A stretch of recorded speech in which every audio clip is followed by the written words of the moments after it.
34절부터 34절까지의 말씀입니다.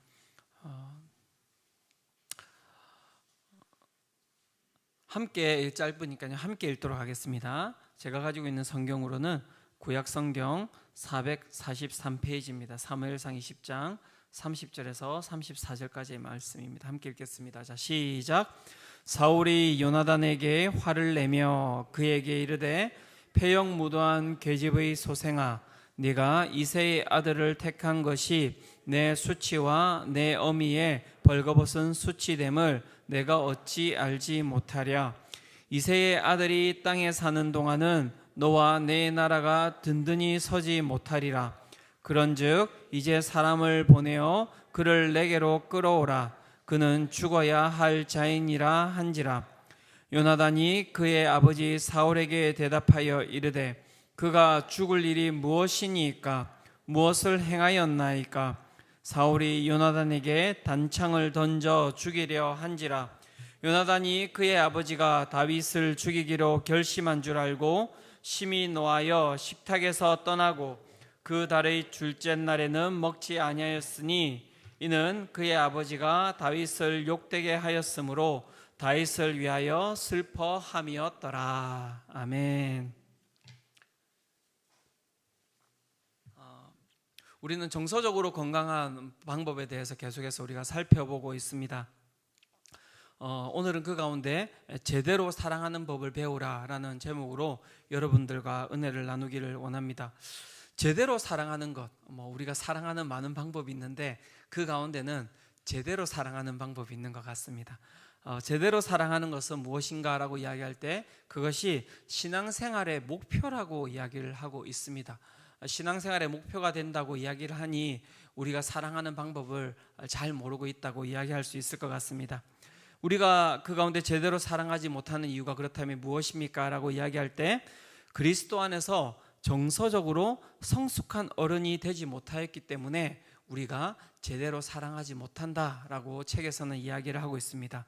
제대로 사랑하지 못하는 이유는 우리가 그리스도 안에서 정서적으로 성숙한 어른이 되지 못하였기 때문에 우리가 제대로 사랑하지 못한다고 이야기를 합니다.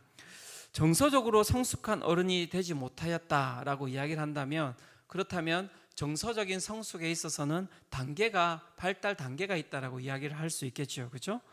그렇다면 제가 한번 이야기를 해드릴 테니까요. 여러분은 정서적으로 어떤 위치에 있는지를 한번 살펴보시기를 바랍니다. 정서적인 성숙에는 단계가 있다고 이야기하는데 첫 번째는 정서적인 유아기라고 이야기를 합니다.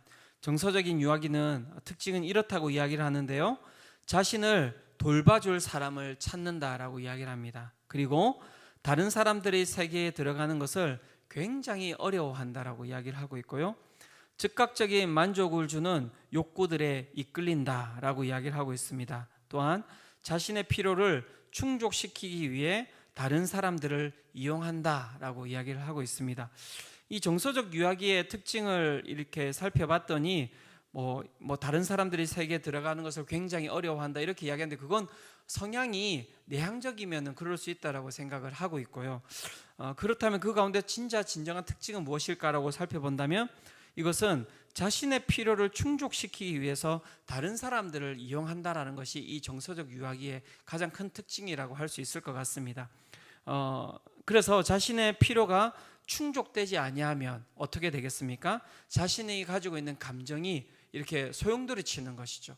그리고 그것을 어떤 잘 되지 않을 때는 다른 사람을 탓하는 부분으로 이렇게 들어가는 것이 정서적 유아기의 모습이 아닐까 이렇게 생각을 해봤습니다. 정서적 그 다음에는 아동기가 있습니다. 정서적 아동기. 정서적 아동기의 특징은 이렇습니다. 자신이 원하는 것을 받을 때만 만족하고 행복해야 한다. 스트레스나 실망, 시련을 재빨리 해결하려고 한다. 의견 충돌을 개인에 대한 공격이라고 해석한다. 쉽게 상처받는다. 또한 자신의 뜻대로 안 되면 불평하거나 움츠러들거나 조종하거나 복수하거나 냉소적으로 된다. 그 다음에 자신의 필요나 요구사항을 성숙하고 부드러운 방법으로 논의하는데 큰 어려움을 겪는다. 이게 이제 정서적 아동기의 특징이라고 이야기를 합니다. 유아기와도 비슷하다고 생각을 할 수 있을 것 같고요. 아동기의 사람을 살펴보면은 이 사람은 특징은 무엇이냐면 조급한 거예요.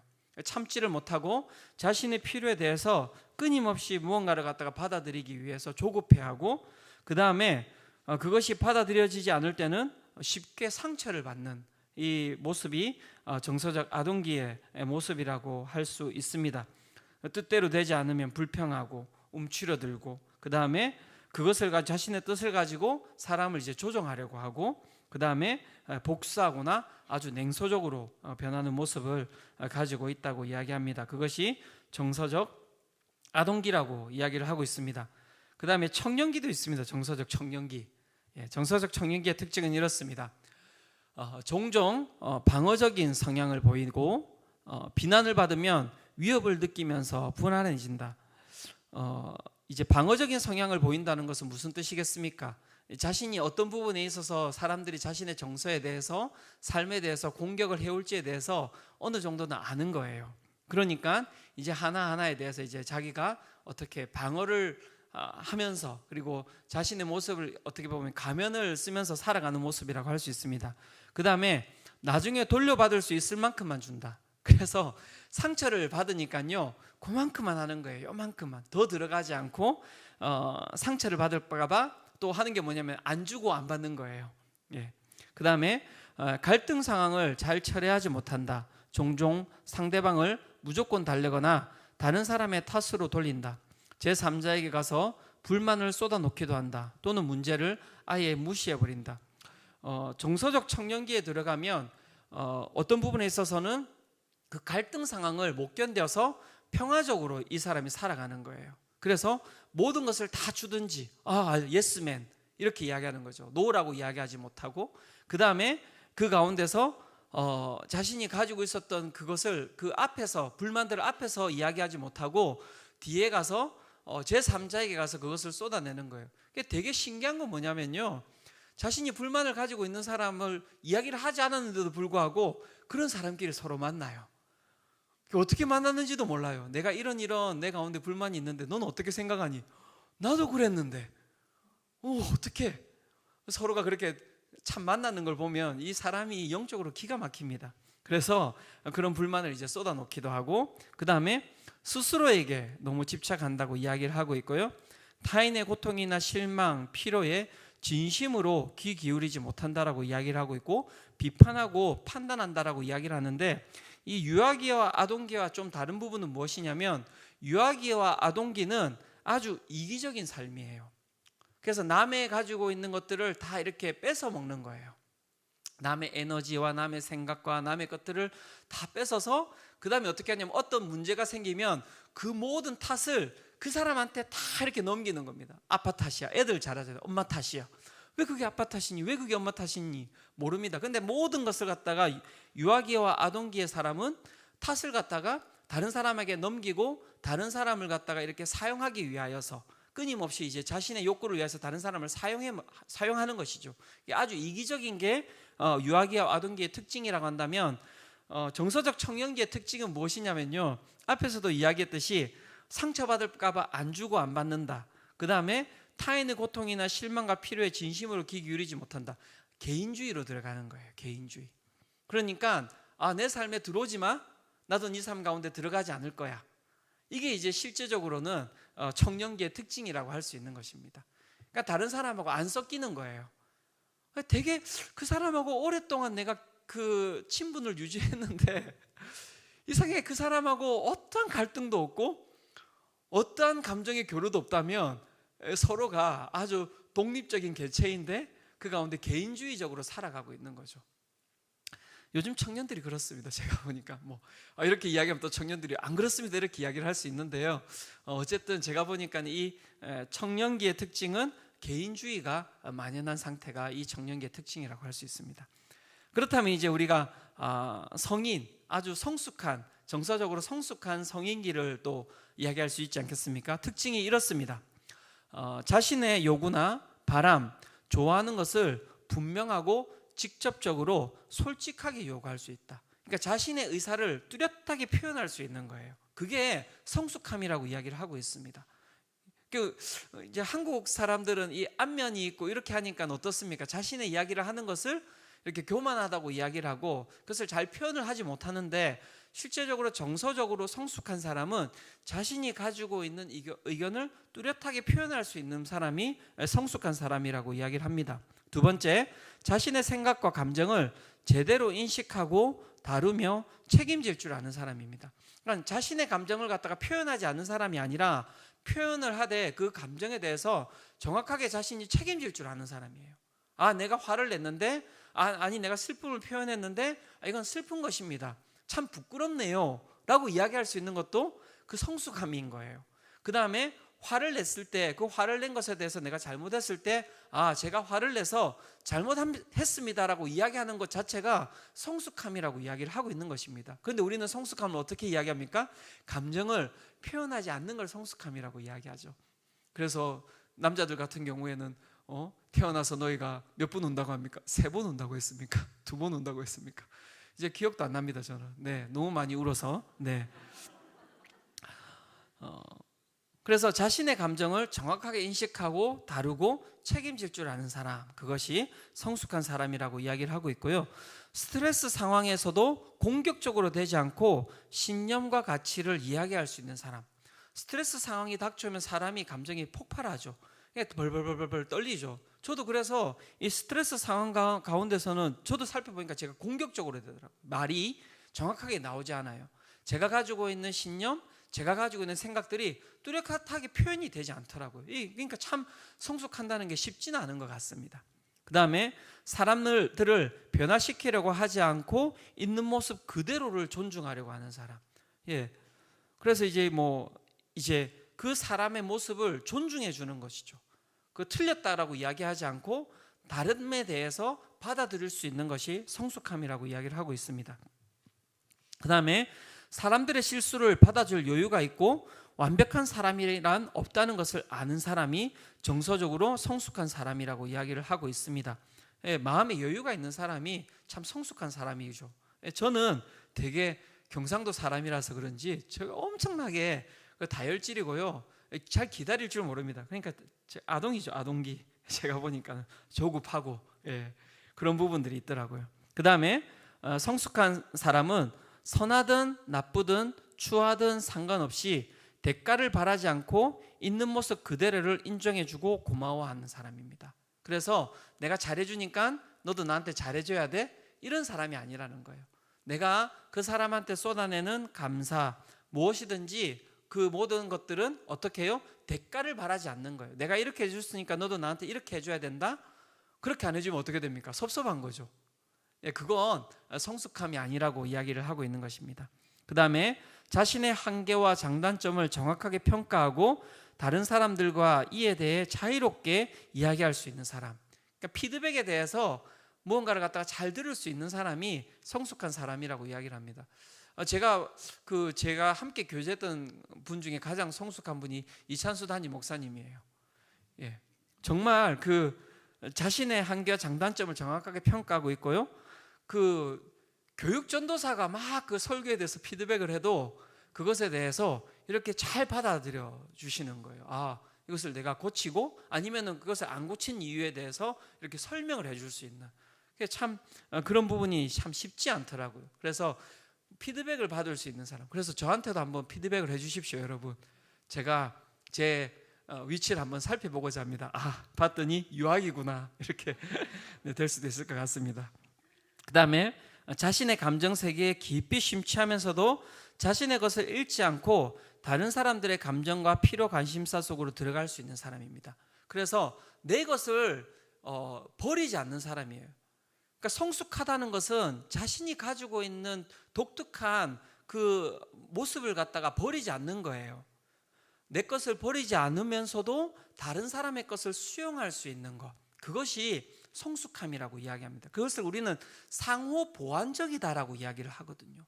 상호 보완적인 관계로 들어가는 것이 쉽지 않아요. 왜냐하면 사람은 누군가를 갖다가 종속시키기를 바라거든요. 그래서 내 감정 가운데 너가 들어와, 아니면 내가 너의 감정 가운데 내 것을 다 버리고 들어갈게. 그것을 우리는 하나됨이라고 이야기하는데 그것은 하나됨이 아니라 종속되는 거예요, 누군가에게. 그래서 성숙함이라고 하는 것은 내 것을 잃어버리지 않는 거예요. 그리고 잃어버리지 않음에도 불구하고 다른 사람을 갖다가 존중해서 받아들여 줄 수 있는 것을 성숙이라고 이야기를 합니다. 그 다음에 갈등을 성숙하게 풀어나갈 수 있는 역량이 있고 상대방의 관점을 고려하여 협상을 이끌어낼 수 있는 것. 갈등 관계 가운데서도 다른 사람의 이야기를 들어줄 수 있고 그 가운데 함께 서로 더 좋은 방향으로 나아갈 수 있도록 이야기를 꺼낼 수 있는 사람, 그 사람이 바로 정서적으로 성숙한 사람이라고 이야기를 하고 있습니다. 자, 제가 다 이제 설명을 드렸어요. 정서적인 유아기, 정서적인 아동기, 정서적인 청년기, 정서적인 성인기, 여러분들은 어디에 있습니까? 네, 그죠? 이렇게 뭐 지금 이야기하지 마세요. 손 들까요? 이렇게 네. 잘 살펴볼 필요가 있습니다. 그죠? 예. 저는 봤더니 정말 유아기도 많고요, 아동기도 많고요, 청년기도 많고, 성숙할 부분이 너무너무나 많은 거예요. 예, 우리가 어디에 속하여 있는지를 잘 살펴봐야지만이 그 가운데 우리가 어떻게 해요? 성장할 수 있도록 우리가 나아갈 수 있는 것입니다. 그래서 오늘 여러분 이걸 갖다가 이야기 드리는 건 내 자신을 갖다가 나는 이렇구나라고 그냥 그 가운데서 나를 알므로 끝나라는 것이 아니라 어디로? 성장으로 나아가기 위해서 이 이야기를 드리는 것입니다. 그죠? 그래서 집에 가셔서 책을 다시 한번 잘 살펴보시기 바랍니다. 그리고 내 모습을 거기에다가 잘 한번 체크해 보시기를 바랍니다. 오늘 우리가 읽었던 본문에 등장하는 요나단은요, 정서적으로 아주 성숙한 사람입니다.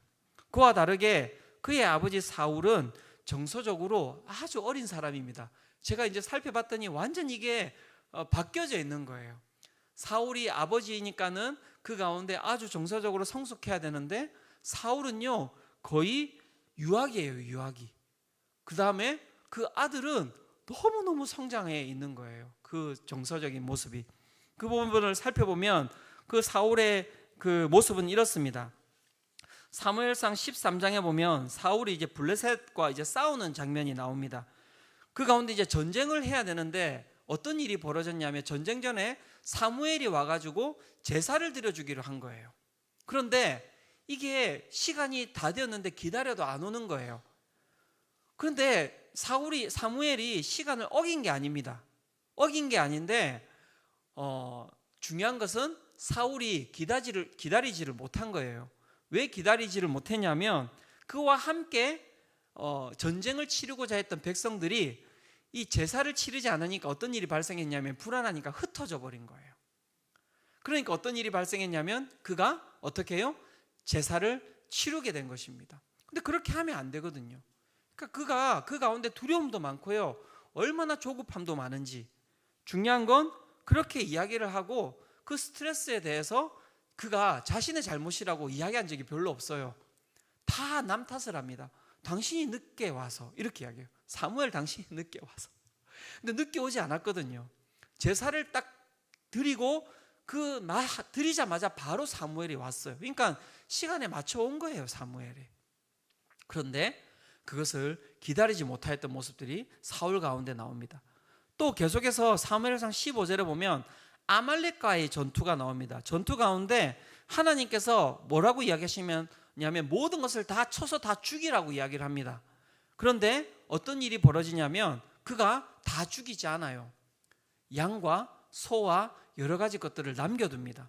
그래서 사무엘이 또 와서 물어요. 아니 왜 이거 남겨뒀냐? 하나님께서 아말렉과 싸우고 난 이후에 이 모든 것을 다 죽이라고 안 했냐? 이랬더니 사무엘상 15장 20절에서 21절에 사울이 이렇게 이야기합니다. 사울이 사무엘에게 이르되 나는 실로 여호와의 목소리를 청종하여 여호와께서 보내신 길로 가서 아말렉 왕 아각을 끌어왔고 아말렉 사람들을 진멸하였으나 21절에 이렇습니다. 같이 읽어볼까요? 자, 시작. 다만 백성이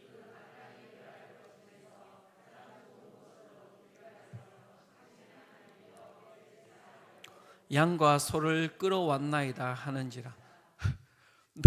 너무 유치하지 않아요? 정말 유치해. 진짜 사울을 여러분 한번 살펴보시면 정말 유치해요. 그냥 저보는 줄 알았어요. 정말 너무너무 유치한 거예요. 여러분, 백성들이 누구 말 따라가는 사람입니까? 왕의 말을 따라가는 사람이잖아요.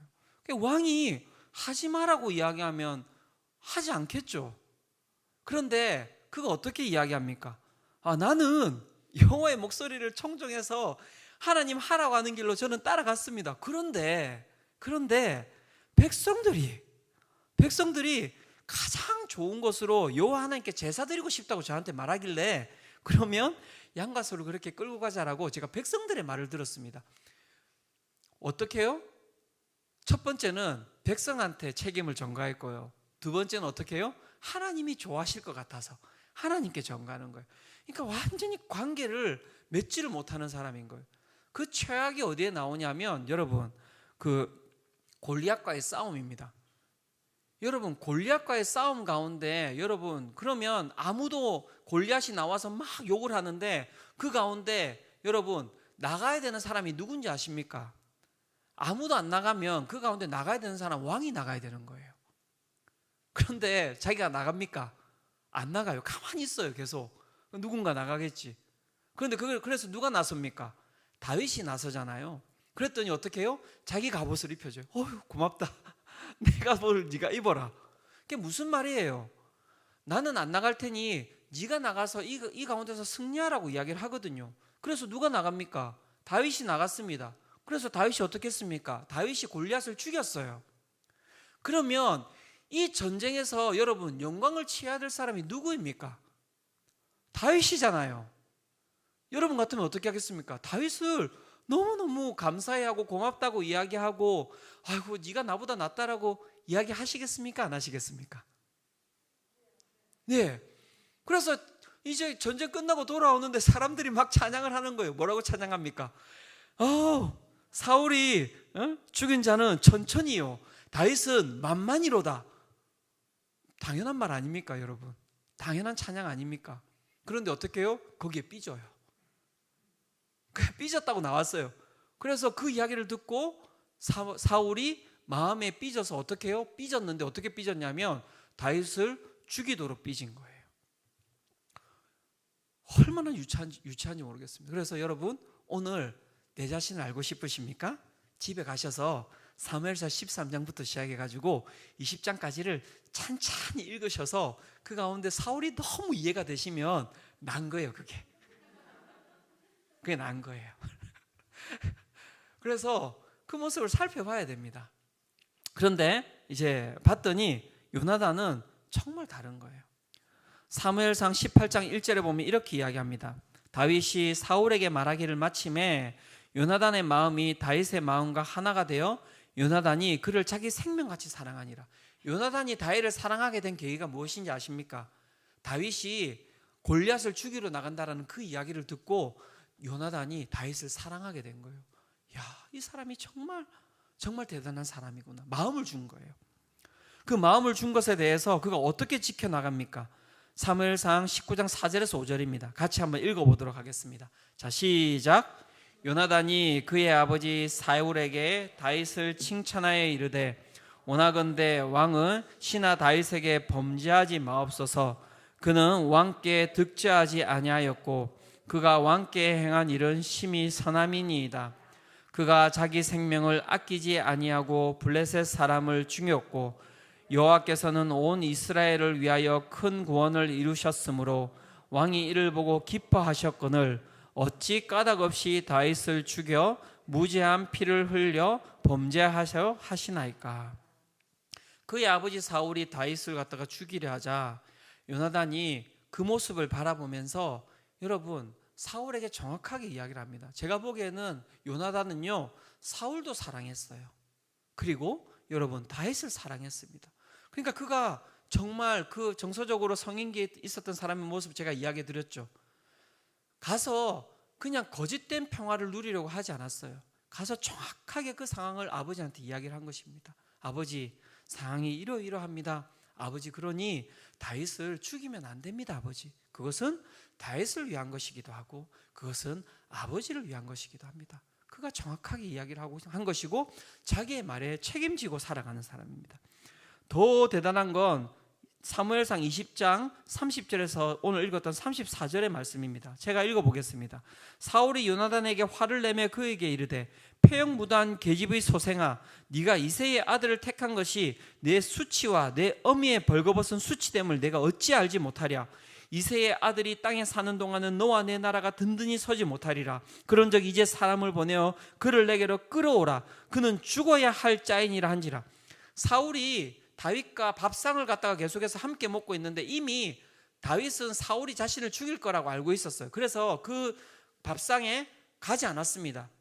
그러니까 요나단이 다윗한테 내가 알아보겠다. 그러니까 너는 피해 있어라, 근처에. 그리고 내가 아버지의 상황을 보고 아버지가 너를 죽이려고 한다면 내가 반드시 이야기해 주겠다라고 이야기를 한 거예요.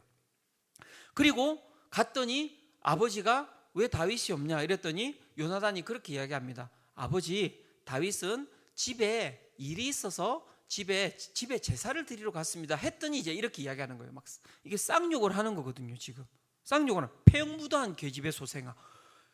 이 얼마나 큰 욕입니까? 자신을 이야기하는 게 아니라 자신을 낳은 어머니를 욕하면서 자기를 이야기하는 거잖아요. 그러니까 너무너무 이 정말 안 좋은 이야기를 하고 있는 것이죠. 그러면서 계속 이야기합니다.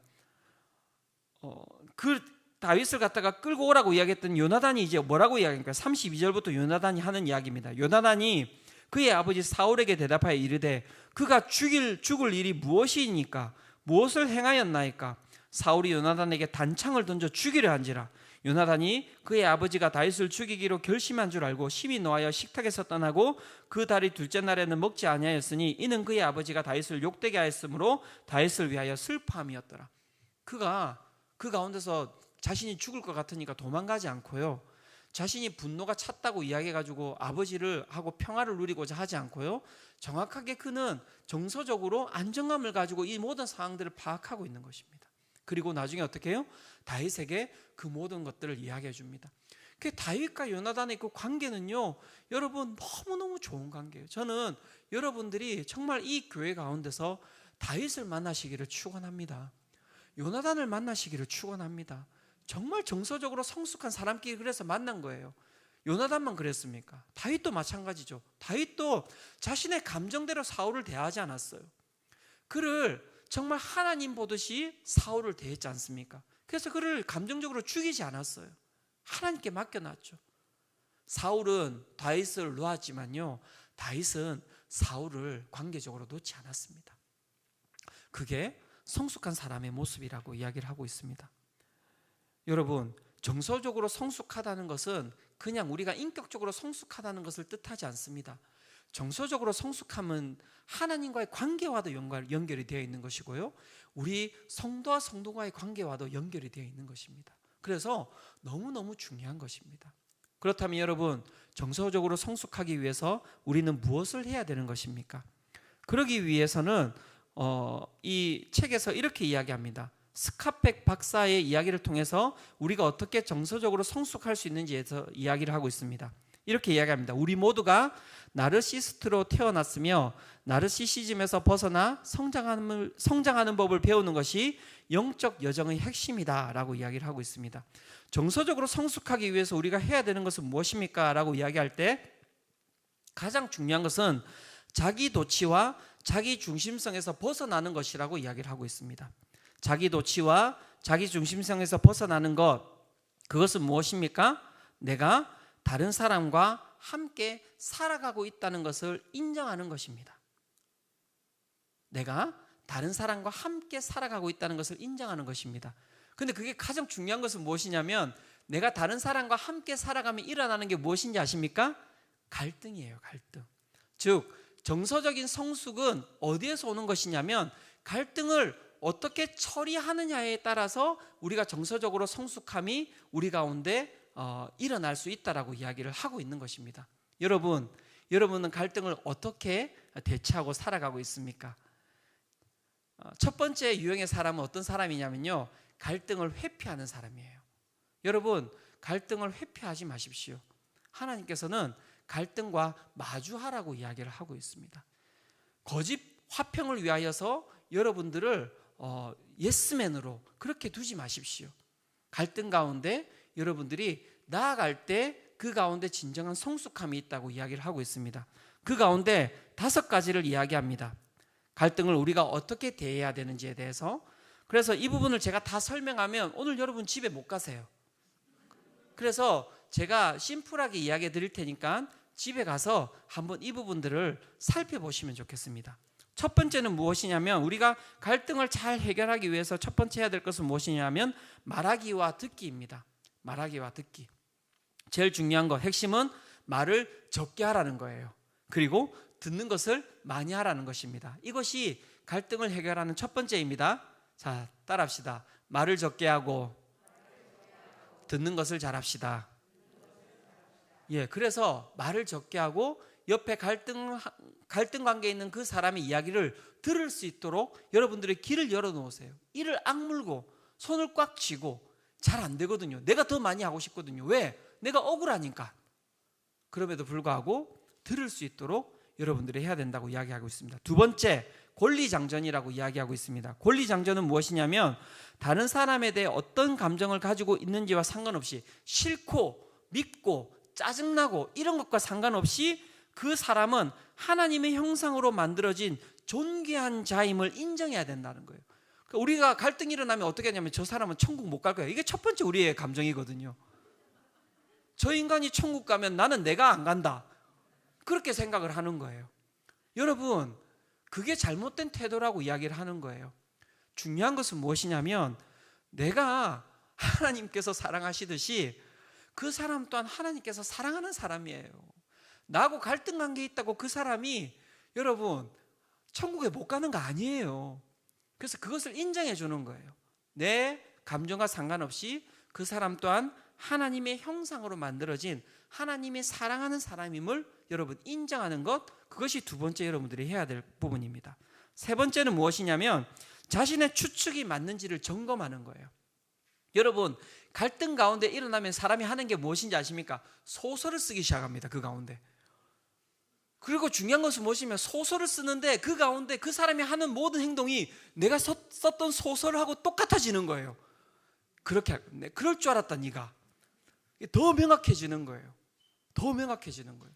여러분, 절대 소설 쓰시면 안 됩니다. 그리고 그것을, 그리고 소설을 쓰시고 책으로 내세요. 그리고 그것을 아시겠죠? 여러분, 갈등 관계에 있을 때는 여러분들이 절대 내가 가지고 있는 추측을 확신하시면 안 돼요. 그 추측을 그리고 가지고 가셔서 그것을 물어보세요. 왜 그렇게 하셨는지를 물어보시면 그 사람이 이야기를 해줄 겁니다. 안 해주면 그냥 그것을 받아들이시면 하나님께서 복 주실 겁니다. 믿으십니까? 안 믿으세요? 네. 그래서 물어보셔야 돼요. 왜 이런 행동을 했습니까? 나는 이런 행동을 한 게 이렇게 내 가운데 생각이 되었습니다라고 이야기를 하면 그 사람이 그거 아니었는데요? 많은 분들이 저한테 오시면 항상 뭐라고 이야기하시냐면요, 화나셨어요, 이렇게 이야기를 해요. 가끔씩. 왜냐하면 제가 이 얼굴에 눈, 코, 입이 그 중앙아시아나 이렇게 그 중동 사람처럼 크잖아요. 그러니까 제가 웃을 때는 화나고 안 웃으면 무서워 보이는 거예요. 그러니까 웃을 때 저를 봤던 분들은 제가 안 웃고 있으면 화난 줄 아세요. 그 추측이에요, 추측. 목사님이 나한테 화났나? 근데 중요한 건 지난주에 뭐하고 저하고 뭐 이렇게 안 좋았던 거예요. 신방을 왔는데 뭐 이상한 얘기를 하고 갔어요. 그런데 오늘 주일날 딱 봤는데 목사님이 얼굴이 화나지 않아, 굳어 있어. 아, 드디어 나를 버리는구나. 이렇게 가시면 안 된다는 거예요. 추측. 목사님, 왜 저한테 보면서 웃지 않으세요? 이렇게 물어보면 제가 안 웃었나요? 제가 웃어드릴게요. 왜냐하면 제가 얼굴이 많이 경직되어 있는 것 같습니다. 이야기를 해드릴 수 있거든요. 이해가 되셨죠? 그래서 소설을 쓰시면 안 돼요, 여러분. 네 번째, 기대입니다. 기대라는 것은 무엇이냐면, 말하지 않아도 알아. 이 제일 무서운 겁니다. 우리나라 사람들. 말하지 않아도 알아. 누가 합니까? 누가 합니까? 하나님만 아세요. 누가 합니까? 이것 때문에 우리 관계가 다 파괴되는 거예요. 자, 따라합시다. 말하지 않으면 절대 모른다. 여러분, 말하지 않으면 절대 모릅니다. 말하세요. 내가 가지고 있는 기대를. 그리고 중요한 것은 서로가 동의해야지 그것이 기대함입니다. 나는 당신에 대해서 이런 기대를 가지고 있었는데 몰랐네, 이럴 줄 몰랐네. 말을 한 번도 안 했던 거예요. 이야기를 하셨어야죠. 그러면 상대방이 서로가 서로에 대한 기대를 함께 동의할 때 그것이 진정한 기대가 되는 거예요. 아시겠죠? 말을 하셔야 됩니다. 5번째 중요한 것은 무엇이냐면 알레르기와 방아쇠라고 이야기하는데, 어떤 현상에 대해서 사람들이 트라우마를 가지고 있거든요. 그 트라우마를 가지고 딱 있는 사람들이 어떻게 하냐면 방아쇠를 당겨버려요. 방아쇠를 당긴다는 것은 무엇이냐면 그것을 그대로 받아들여서 그 다음 내가 가지고 있었던 감정으로 똑같이 반응해 버리는 거예요. 아, 주은석 목사님, 내가 이때까지 많은 목사를 봐왔는데 내가 상처받았던 목사님하고 똑같이 생겼어. 그런데 설교하는데 이런 단어가 나왔어. 아, 나 교회 안 가. 방아쇠를 당긴 거예요. 방아쇠를 당긴 거예요. 트라우마가 방아쇠를 당기게 만드는 것입니다. 갈등이 일어나면요, 그 갈등이라고 하는 것은 내가 가지고 있는 모든 그 관계 가운데 어려웠던 트라우마를 다 가지고 오게 만들어요. 그리고 그것을 어떻게 하면 방아쇠를 당기게 만듭니다. 네, 너가 그럴 줄 알았다. 네가 나를 싫어하는 거지. 이 인간아! 막 하면서 이제 싸우게 되는 거죠. 그래서 방아쇠를 당기시면 안 됩니다. 아시겠죠? 그래서 갈등을 우리가 피해서도 안 되고, 갈등에 들어갔을 때 우리가 그 가운데 하나님께 감사 기도하십시오. 하나님께서 내 감정을 성숙하게 하기 위해서 이 갈등 상황으로 나를 부르셨구나라고 하나님 앞에 감사 기도를 올리십시오. 그러면 이 여러분들의 정서가 성장해 나갈 것입니다. 결론을 맺고자 합니다. 신앙은 건강한 사랑을 하는 것입니다. 정말 여러분, 신앙은 건강한 사랑을 하는 것이고요, 신앙은 정서적으로 건강한 사람으로 성장해 가는 거예요. 그건 멈춤이 없는 것입니다. 여러분, 그건 완성함이 없는 것이에요.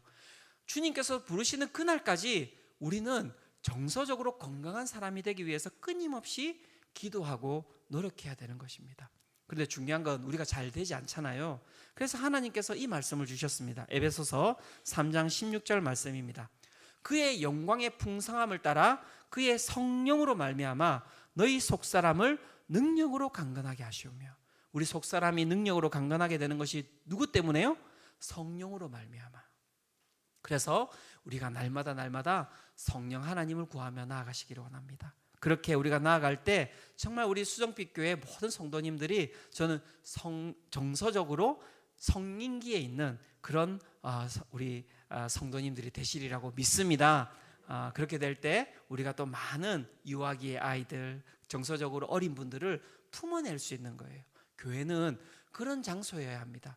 교회는 정서적으로 어린아이들이 모인 장소가 아니라 정서적으로 하나님 앞에 성장한 사람들이 정서적으로 어린 사람들을 보듬어 주는 것, 그것이 교회입니다.